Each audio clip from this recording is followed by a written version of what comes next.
હર હર મહાદેવના ગુંજતા ના સાથે ભુજ શહેરના માર્ગો આજે ભક્તિમય બની ઉઠ્યા હતા।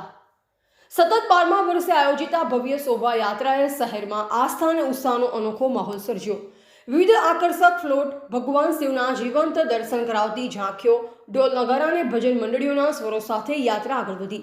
યુવાઓમાં ખાસ ઉત્સાહ જોવા મળ્યો, જ્યારે મહિલાઓ અને બાળકો પણ પરંપરાગત વેશભૂષામાં જોડાયા હતા। શહેરના મુખ્ય માર્ગો પર ભક્તોની ભારે ભીડ ઉમટી પડી અને સર્વત્ર હર હર મહાદેવના જયઘોષ ગુંજી ઉઠ્યા। પોલીસ બંદોબસ્ત વચ્ચે શાંતિપૂર્ણ માહોલમાં સમગ્ર આયોજન સફળતાપૂર્વક યોજાયું હતું।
નીલગિરી ગોવિંદગિરી ગોસ્વામી, પ્રમુખ ભુજ દસનામ ગોસ્વામી યુવક મંડળ। આજ રોજ મહાશિવરાત્રિ 2026 જે 75 વર્ષથી દસનામ ગોસ્વામી સમાજની જે પરંપરા ચાલી આવે છે તે મુજબ આજે 2026ના પણ મહાશિવરાત્રિના આ રથયાત્રાનું આયોજન કરવામાં આવ્યું છે।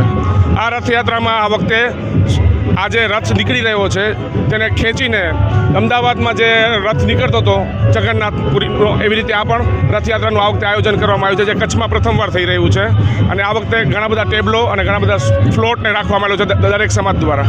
રૂટમાં એવું છે, મહાકાલેશ્વર મંદિરથી પારેશ્વર ચોકથી રૂટ પ્રસ્થાન થશે અને કલેક્ટર ઓફિસથી સ્ટેશન રોડથી પાછો અહીંયા ઓલફેડા અને પારેશ્વર ચોકે પૂર્ણ થશે. હર હર હર હર જય મહાદેવ. અમારા આ જમીન બ્રોકર એસોસિએશન દ્વારા છેલ્લા 3 થી 4 વર્ષથી અહીંથી પસાર થતી મહાશિવરાત્રિ મહાશોભા યાત્રા મહાદેવજીની જે પસાર થાય છે, ત્યારે અમારા બધા એસોસિએશનના સભ્યોને એક વિચાર આવ્યો કે આપણા હિન્દુ ધર્મનો મહાપર્વ છે, તો આપણે પણ અહીંયા બધા પ્રસાદ લે, પાણી પીએ અને આવું એક સદકાર્ય થાય એવા વિચારથી અમારા બધા બ્રોકર એસોસિએશનના મિત્રોએ અહીંયા સારી શુભ શરૂઆત કરી છે. અને હર હર મહાદેવના નાદથી કૈલાસમાં બેઠેલા મહાદેવજીને પણ અમારો અવાજ પહોંચી રહ્યો છે. સમગ્ર ભુજવાસીઓને તેમજ અમારા બધા બ્રોકર મિત્રો, અમારા બધા ભુજવાસીઓને અમારા મહાશિવરાત્રિ નિમિત્તે ખૂબ ખૂબ અમારી શુભકામના છે. મારું નામ ભરતપુરી મોહનપુરી ગોસ્વામી, ભુજ રહેવાનો છે મારો. શોભાયાત્રા છે જી, મહાશિવરાત્રિ શોભાયાત્રા છેલ્લા આપણે સમજો 12 વર્ષથી તો થઈ રહી છે આપણા કને ઐતિહાસિક.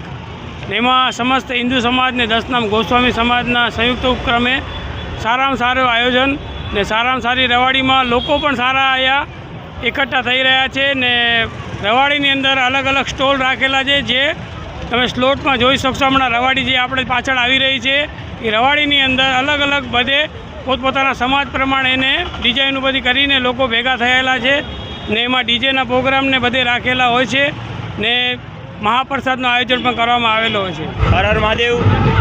સૌ સનાતીઓને શિવરાત્રિની હાર્દિક શુભકામનાઓ હૃદયપૂર્વક આપું છું. આજે જે વર્ષોથી પરંપરા જે આપણી રાજાશાહી વખતથી જે આપણે મહાદેવના મંદિરથી શોભાયાત્રા નીકળે છે, તો આ વર્ષે પણ ભવ્યથી અતિ ભવ્ય શોભાયાત્રા નીકળી છે. અને ભુજના મુખ્ય માર્ગો ઉપર ફરી જ્યારે સમાપન થાય ત્યારે મહાપ્રસાદનું આયોજન પણ કરવામાં આવે છે.